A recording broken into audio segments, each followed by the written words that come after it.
నీలాంబరి, ఇంతకంటే మంచి అవకాశం రాదు. పార్వతీ దేవాను రెడ్ హ్యాండెడ్గా పట్టిస్తే ఇక దానికి జీవితంలో పెళ్ళవదు. అఖిలక్క ఇంట్లో ఉండనివ్వదు. అదే ఆలోచిస్తున్నానంటీ. ఇన్నాళ్ళు పని మనిషిగా ఉన్న పార్వతిని బజారు మనిషిగా చిత్రీకరించాలి. పెద్దబాబు గారు, నీ గురించి తప్పుగా మాట్లాడితే సహించలేను పార్వతి. ఆవేశపడకండి పెద్దబాబు గారు. ఎవరి మానాన్ని ఆళ్ళే పోతారు. మీరు ఒగ్గేయండి. నిన్ను ఎలా అవమానించాలనుకున్నారో వాళ్ళే అలాంటి అవమానాన్ని ఎదుర్కోవాలి. అలాగే చేస్తాను. ఏదో ఒకటి చెయ్యి నీలమ్మా. చూడు, వాడేనా? వాడే అయి ఉంటాడు. లౌడ్ స్పీకర్ ఆన్ చేయి. Hello, hi baby. బేబీ ఏంట్రా బేబీ?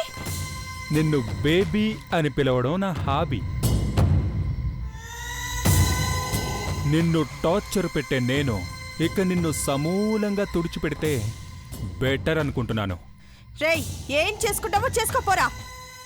అఖిలాండేశ్వరి గారి దగ్గర సాక్ష్యాధారాలు పెడితే నీ చాప్టర్ ఇక క్లోజ్ అయిపోతుంది. రేయ్, ఇలా ఎన్నాళ్ళు బెదిరిస్తావరా? ప్రతిరోజు భయపడ్డానికి నాకు వేరే పని లేదనుకుంటున్నావా? నీకెన్ని పనులున్నా గానీ వాయిదా వేసుకోవాల్సిందే, లేదంటే నీ బండారం బయట పెడతాను. మర్యాదగా నువ్వు సీతారాముల వారి గుడి దగ్గరకొచ్చి నన్ను కలువు. అప్పుడు నెక్స్ట్ ఏం చేయాలని చెప్తా. నేను ఏం చేస్తానో నాకే తెలీదు. అర్థం అవుతుందా? గట్టిగా అరవకు, నాకిష్టం ఉండదు. అయినా నీతో ఎక్కువసేపు మాట్లాడే టైం నాకు లేదు బేబీ. త్వరగా గుడికొచ్చేసాయి. రాకపోతే గుడి దగ్గర భజన చేయకుండా మైక్లో నువ్వు చేసిన పాపాలు వినిపిస్తాను. అలాంటి పిచ్చి పనులు చేయకు. నేను వస్తాను. నీకోసం వెయిట్ చేస్తూ ఉంటా. త్వరగా రా. వీడెక్కడ తగిలాడు నీలమ్మా నీకు? సరే, నేను వెళ్తానంటే వాడి సంగతి అటో ఇటో తేల్చుకొని వస్తాను. అయిపోయాడు ఈరోజు నా చేతిలో.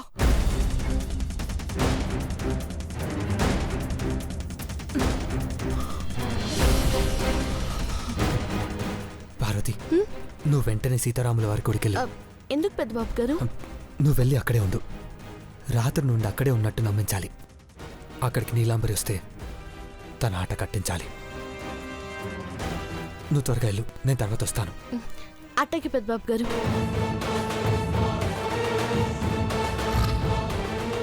నీలాంబరి, నా పార్వతి దేవత తనను అవమానించాలని చూస్తే నిన్నే అందరు ఎలా చూస్తారో చూస్తావు కదా. గుడి దగ్గరికి రా, నీ సంగతి చెప్తాను.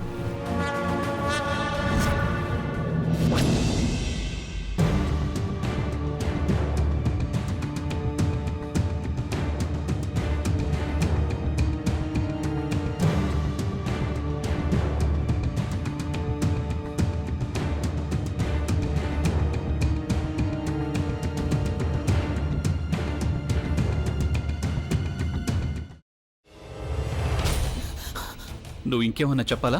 ఇంకేమన్నా అబద్ధం చెప్పాలనుకుంటే చెప్పేయి. నేను చూడాలనుకుంటున్నాను నన్ను మోసం చేయడానికి నువ్వు ఎంత నీచానికి దిగజారగలవు అని.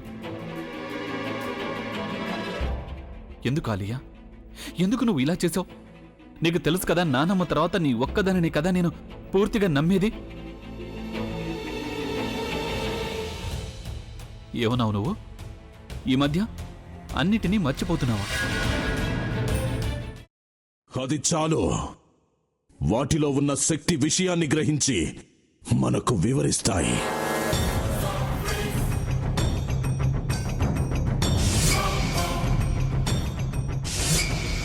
ఎవరు ఆ దండ విప్పొద్దు, గది తలుపులు తెరవద్దు.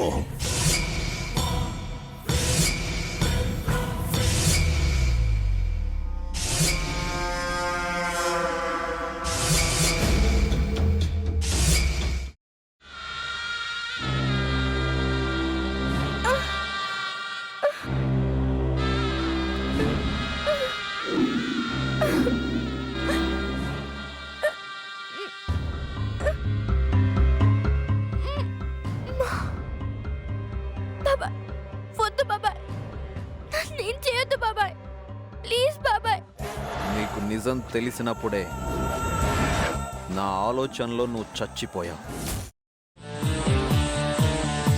అబ్బా ప్లీజ్ కొంచెం తినండి ప్లీజ్. భీమారావు గారు మీరా? ఇగో మీరా కాదు సక్కుబాయ్. అవును, మీ పనామే లేచిపోయిందని చెప్పి కంప్లైంట్ ఇచ్చినావు కదా. రేయ్, ఆయన కంప్లైంట్ ఇచ్చింది లేచిపోయిందని కాదు, కనిపించడం లేదు అని. అచ్చా, అట్లానా? సరే మేడం. ఇడియట్.